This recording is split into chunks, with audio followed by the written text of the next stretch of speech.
आदाब, one TV में आपका इस्तकबाल है। मैं नाज़िल सिद्दीक। देखेंगे दुनिया भर की तमाम बड़ी खबरें, लेकिन सबसे पहले हेडलाइंस।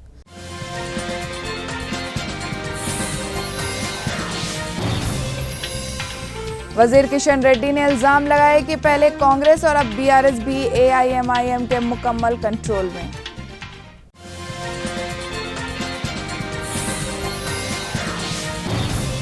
मिनिस्टर केटीआर ने कांग्रेस पर निशाना साधा, कहा कांग्रेस ने हमेशा मुसलमानों को वोट बैंक के तौर पर किया है इस्तेमाल। रियासती बीजेपी के सदर और मरकजी वजीर किशन रेड्डी ने असदुद्दीन ओवैसी पर सख्त हमला किया। इल्जाम लगाया कि पहले कांग्रेस और अब बीआरएस एआईएमआईएम के मुकम्मल कंट्रोल में है और उनके मिनिस्टर्स ओवैसी की इजाज़त के बगैर पुराने शहर में दाखिल नहीं हो सकते हैं। और ये भी वादा किया है कि बीजेपी अगर इक़्तिदार में आती है तो बीजेपी उत्तर प्रदेश के सीएम योगी आदित्यनाथ के बुलडोज़र मॉडल की पैरवी करेगी। इंडियन नेशनल कांग्रेस तेलंगाना के सदर रेवंत रेड्डी और इंचार्ज मणिकराव ठाकरे और एनएस बोसेराजू ने टीजेएस के सदर कोदंडराम से मुलाकात की और आने वाले इलेक्शन में ताउन फराहम करने की कोशिश की। नेक्स्ट। చంద్రశేఖరరావు గారు వేస్తున్న ఎత్తుగడలు గాని వ్యూహాలు గాని కుతంత్రాలు గాని కుట్రలు గాని వీటిని తిప్పికొట్టాల్సిన బాధ్యత తెలంగాణ నిరుద్యోగుల మీద ఉన్నది। 40 లక్షల మంది నిరుద్యోగ యువకుల యొక్క జీవితాలతో చెలగాటమాడుతున్న కేసీఆర్ ను అధికారంలో నుంచి దించాలి అంటే అందరి సహకారం కావాలి। అందులో అగ్రజుడు అగ్రభాగాన ఉండి ఈ కార్యక్రమాన్ని ముందుకు నడపమని చెప్పి మేము ప్రొఫెసర్ కోదండరామ్ గారిని, విశ్వేశ్వరరావు గారిని, వారి సహచరులు అందరినీ కూడా విజ్ఞప్తి చేయడం జరిగింది। సంతోషం, వాళ్ళందరూ సానుకూలంగా స్పందించారు। లక్ష్యం గొప్పది, లక్ష్యాన్ని ముద్దాడే వరకు మనందరం కలిసి పనిచేద్దామని చెప్పి వారు మాకు హామీ ఇచ్చారు। మనస్ఫూర్తిగా తెలంగాణ జనసమితి రాష్ట్ర నాయకత్వానికి అంతా కాంగ్రెస్ పార్టీ తరఫున ధన్యవాదాలు తెలియజేస్తూ, कांग्रेस के विचार, कोदमराम जी के विचार एक है। हम एक साथ जाने का निश्चय हमारे प्रेसिडेंट तेलंगाना के लिए कोदमराम जी और उनके सभी साथियों ने मिलकर जो निर्णय लिया है, मैं उनका स्वागत करता हुई जो भी बातें हमारे अध्यक्ष जी ने, रेवंत रेड्डी जी ने आपके सामने रखी है, उसके लिए मैं पूरी ताकत से जोर शोर से हम लागू करेंगे। और गवर्नमेंट यहाँ पे कांग्रेस की आएंगी, उसमें कोदमराम जी का बहुत बड़ा योगदान रहेगा। गवर्नमेंट में किस तरीके से उनके साथियों को सबको साथ में ले चलना, वो भी प्रेसिडेंट और कोदमराम जी तय करेंगे। बीजेपी तेलंगाना के इंचार्ज तरुण चंग ने तनकीद करते हुए कहा कि एआईएमआईएम कांग्रेस और टीआरएस पिछले 10 सालों से हुकूमत चला रही हैं। उनका ये कहना है कि सिर्फ एआईएमआईएम को खुश करने के लिए कांग्रेस और टीआरएस काम कर रहे हैं।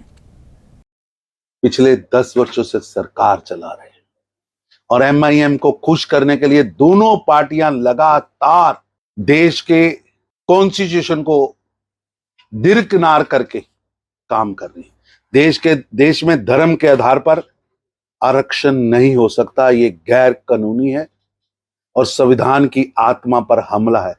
पर कांग्रेस एवं केसीआर की सरकारें एमआईएम को खुश करने के लिए एक अदृश्य गठबंधन के तहत ये चला रही है। भारतीय जनता पार्टी सत्ता में आएगी, ओबीसी मुख्यमंत्री बनेगा और धर्म के आधार पर आरक्षण को हम समाप्त करेंगे। साइबराबाद के दुंडीगल पुलिस ने गांधी मैसम्मा स्क्वायर में एक 2 पहिया गाड़ी से 17 लाख अनअकाउंटेड कैश जब्त किए, जिसे इलेक्शन अथॉरिटीज़ के हवाले कर दिया गया। रियासत में अब तक 136 करोड़ से ज़्यादा की अनअकाउंटेड कैश जब्त की गई है। एमसीसी के नफाज के बाद रियासत में कुल 377 करोड़ से ज़्यादा मालियत को जब्त किया गया है, जिसमें प्लैटिनम, हीरे, सोना, चांदी और कैश शामिल हैं।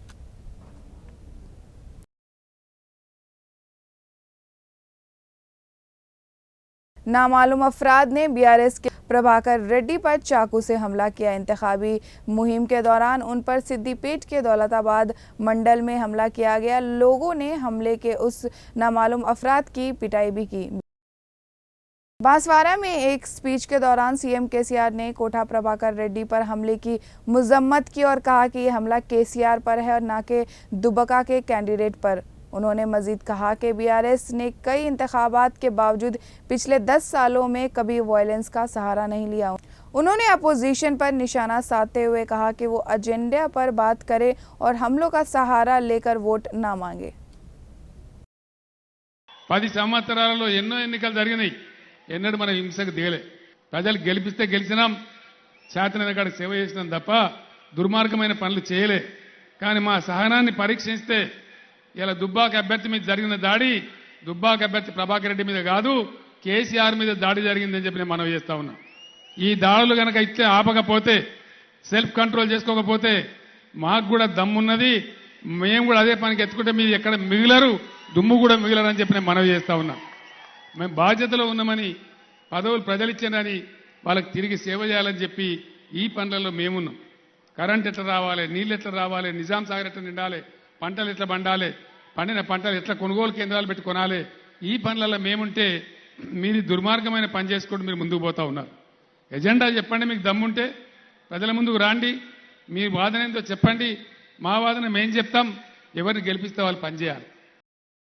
मिनिस्टर केटीआर ने कांग्रेस पर निशाना साधते हुए कहा कि कांग्रेस ने हमेशा मुसलमानों को वोट बैंक के तौर पर इस्तेमाल किया है। मुसलमान ने कांग्रेस को 10 मौके दिए, कांग्रेस ने हर बार मुसलमानों को धोखा दिया है। उन्होंने मजीद कहा कि अगर मुसलमान गुर्बत में फंस गए हैं तो जिम्मेदार कौन है? आपने कांग्रेस को मौका दिया और उन्होंने आपको धोखा दिया। आप ये बात सोचिए, आज 50 साल पहले अगर या 75 साल पहले आजादी के वक्त क्या हाल था मुसलमान का हिंदुस्तान में, आज क्या हाल है। अगर आप बेहाल है, अगर आप और गरीबी में फंस गए और लाचारी में और पासमंदगी में आप फंस गए, कौन जिम्मेदार है इसका? आपने मौका दिया कांग्रेस को और उन्होंने आपको धोखा दिया, इसलिए गरीबी बढ़ी, लाचारी बढ़ी और हालात और भी बदतर हो गया। इसलिए आज मुलाजिमात में हर वो चीज में जिनमें आपको इंसाफ मिलना था, नहीं मिला। कांग्रेस ने हमेशा आपको एक वोट डालने की मशीन की तरह देखा, उसके अलावा कुछ नहीं। बार बार उन्होंने बीजेपी को दिखाया और किसी को दिखाया, आपका वोट लिया और गद्दी पे बैठ गए, फिर आपको भूल गए, आपके लिए कोई प्रोग्राम नहीं करे। आज बहुत बोलते हैं वो, फिर एक बार कोशिश कर रहे हैं बीजेपी को दिखा के, किसी और को दिखा के, आपको डरा के, फिर केसीआर से आपको दूर करने की साजिश है। मैं अब तमाम भाइयों से बहनों से पूछता हूं, क्या हमारी याददाश्त इतनी कमजोर है? क्या हालात थे और क्या हाल हुआ आज?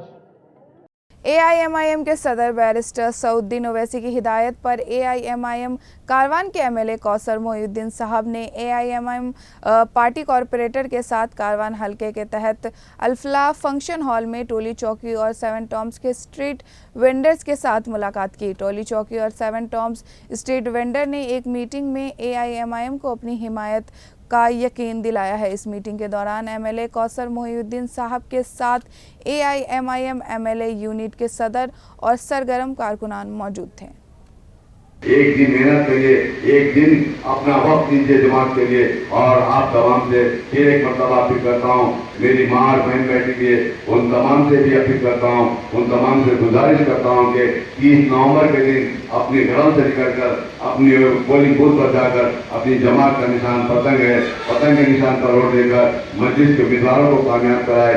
और यहाँ के जितने भी हजरात है उन तमाम से भी गुजारिश करता हूँ, चाहे वो नामपल्ली से भी आकर जो कारोबार करते हैं, उन तमाम से भी अपील करता हूँ कि आपके दरमियान में आपकी जमात मस्जिद जमीन के विभाग ठहरे हुए हैं और जहाँ पर भी आपकी मस्जिद का इनका जो निशान पतंग है, पतंग के निशान पर वोट देकर मस्जिद के विदारों को कामयाब कराइए।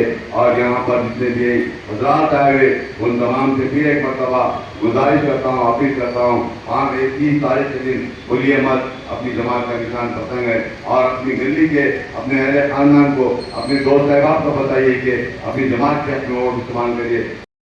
आज के लिए बस इतना ही, मिलेंगे नए खबर के साथ, तब तक के लिए खुदा हाफिज।